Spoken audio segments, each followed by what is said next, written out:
After the dispensation of Adam and Eve from the garden, their descendants dispersed throughout Mount Eden, a steaming volcanic geyser crater perched atop the shattered crown of Pangea. It was here, at the highest point of the Earth's original unity, that the families of humanity began to wander, driven not by command, but by inner stirrings and instinctual pulls toward the unknown.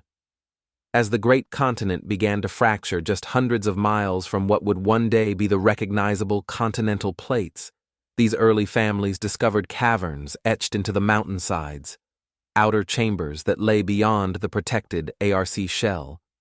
These passages twisted through stone and time, guiding tribes into occasional crossings, yet keeping their deeper truths concealed. The Lord's lens had only barely opened upon this point in the timeline, and thus the revelations of the ARK Stones were sparse, fragmented, or hidden behind mythic symbols. The families quarreled over meanings. Treaties were made, often broken, between groups laying claim to what they perceived as sacred land or divine inheritance. These early disputes formed the first treaties of separation, as each tribe attempted to mark its place among the geysers, cliffs, and veined crystal canopies of the mountain. These were not yet wars, but negotiations born from fear, ambition, and dreams of order. Along paths that spiraled like the double helix of satonial resonance, the tribes carved out territories. Some trails led to open communion, others twisted into greedy conflict and misinterpretation. The disputed paths were not just geographic, they were energetic divides in how each family perceived the lens's shimmer across timelines.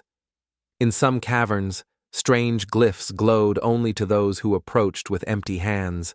In others, beasts howled at unseen fractures in the earth that smelled like rust and memory. Every direction became a test of what one could endure without resolution. ARKofalignments.com. Watch the whole series for free there right now.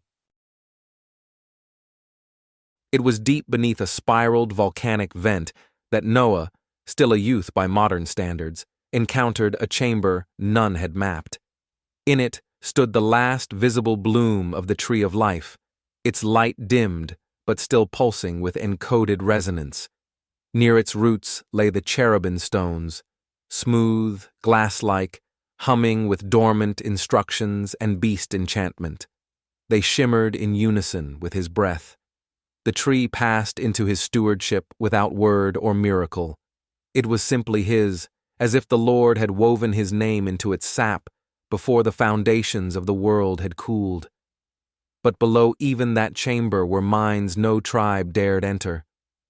Fractured by deep tremors and cloaked in sulfur mists, these disputed minds whispered promises of power through elemental resonance, but also carried echoes of beasts malformed by earlier misuses of the stones. Those who ventured in too far found themselves changed. Not physically, but subtly rewritten, like losing the memory of one's name while still being able to speak it aloud. The minds held truth, but in fragmented frequencies, and the Lord's lens would not clarify until the time was ripe.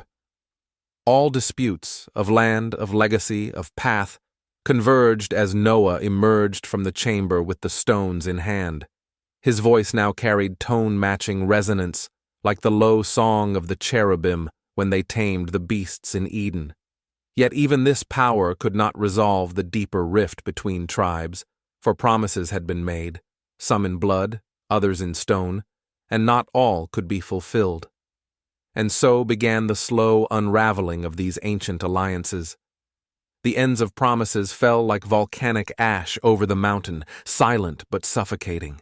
If this echo found you, you were meant to remember.